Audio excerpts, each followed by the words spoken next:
नमस्कार, आप सुन रहे हैं A1 रेडियो, बदलते वक्त की आवाज।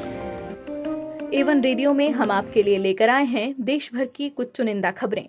शुरुआत करेंगे सुर्खियों के साथ। श्रीनगर में सीआरपीएफ कैंप पर पेट्रोल बम हमला, सभी जवान सुरक्षित।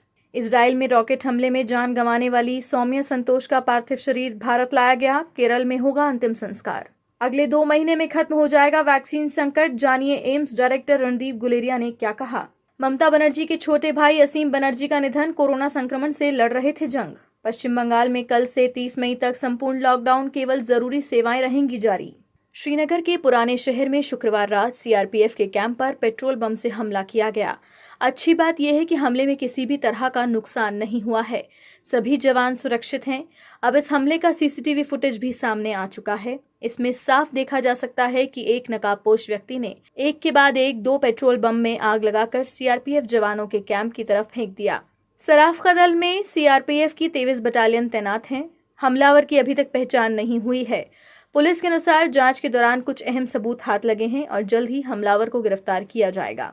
लेकिन हमले ने सुरक्षा व्यवस्था पर एक बार फिर से सवाल उठा दिए हैं। इजरायली शहर अश्केलोन पर रॉकेट हमले में अपनी जान गंवाने वाली केरल की 30 वर्षीय महिला सौम्या संतोष का पार्थिव शरीर शनिवार सुबह नई दिल्ली पहुंचा।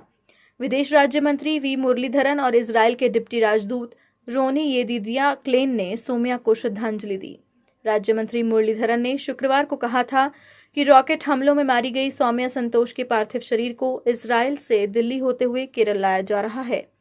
केरल में सौम्या का अंतिम संस्कार होगा। इजरायल में भारतीय दूतावास ने शुक्रवार रात को पुष्टि की थी कि सौम्या संतोष के पार्थिव शरीर को ले जाने वाला विमान इजरायल से नई दिल्ली के लिए रवाना हुआ है। भारत में अभी कोरोना वैक्सीन की काफी कमी है, लेकिन अगले 2 महीनों में वैक्सीन की कमी नहीं होगी।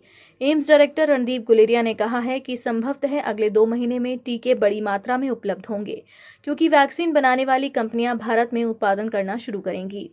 इसके अलावा बाहर से भी वैक्सीन आएंगी। हालांकि डॉक्टर गुलेरिया ने यह भी कहा है कि वैश्विक और राष्ट्रीय स्तर पर वैक्सीन की हमेशा कुछ न कुछ कमी रहेगी। डॉक्टर गुलेरिया ने कहा कि कोविशील्ड, कोवैक्सीन, स्पुतनिक का निर्माण भारत में अधिक से अधिक होगा। स्पुतनिक ने भारत में निर्माण के लिए कई कंपनियों के साथ करार किया है। इसके अलावा भारत बायोटेक और सीरम इंस्टीट्यूट भी नए प्लांट्स लगा रहा है। जुलाई-अगस्त तक हमारे पास बड़ी मात्रा में डोज उपलब्ध होंगी। पश्चिम बंगाल की मुख्यमंत्री ममता बनर्जी के छोटे भाई असीम बनर्जी का आज निधन हो गया। असीम कोरोना वायरस से संक्रमित थे और पिछले 1 महीने से कोलकाता के मेडिका सुपर स्पेशलिटी अस्पताल में इलाज करा रहे थे। मेडिका सुपर स्पेशलिटी अस्पताल के अध्यक्ष डॉक्टर आलोक रॉय ने ये जानकारी दी। बंगाल में कोरोना संक्रमण का प्रकोप बहुत तेजी से बढ़ रहा है। हर दिन रिकॉर्ड स्तर पर नए मामले दर्ज किए जा रहे हैं और 100 से ज्यादा संक्रमितों की मृत्यु भी हो रही है। पश्चिम बंगाल में कल से संपूर्ण लॉकडाउन लगने जा रहा है। कल से बंगाल में जरूरी सेवाओं को छोड़कर सब कुछ बंद रहेगा। किराने और सब्जी की दुकानें सुबह 7 बजे से 10 बजे तक, यानी कि सिर्फ 3 घंटे के लिए खुलेंगी, जबकि सुबह 10 बजे से दोपहर 2 बजे तक बैंक खुलेंगे। लॉकडाउन में सरकारी और प्राइवेट दफ्तर बंद रहेंगे। लोकल ट्रेन, बस सेवा बंद रहेगी। स्कूल भी बंद रहेंगे। 15 दिनों के लॉकडाउन के दौरान पेट्रोल पंप खुले रहेंगे और आवश्यक सेवाएं जैसे कि दूध, पानी, दवा, बिजली, अग्निशमन, कानून व्यवस्था और मीडिया इस प्रतिबंध के दायरे में नहीं आएंगे। ई कॉमर्स और घर पर सामान पहुंचाने यानी कि होम डिलीवरी की सेवाओं को भी मंजूरी दी गई है। सभी प्रकार के सामाजिक, शैक्षणिक, राजनीतिक, धार्मिक समारोह पर प्रतिबंध रहेगा। कारखाने भी बंद रहेंगे। मिल में 30% मजदूर काम करेंगे। शादी समारोह में 50 और दाह संस्कार में 20 लोगों की अनुमति होगी।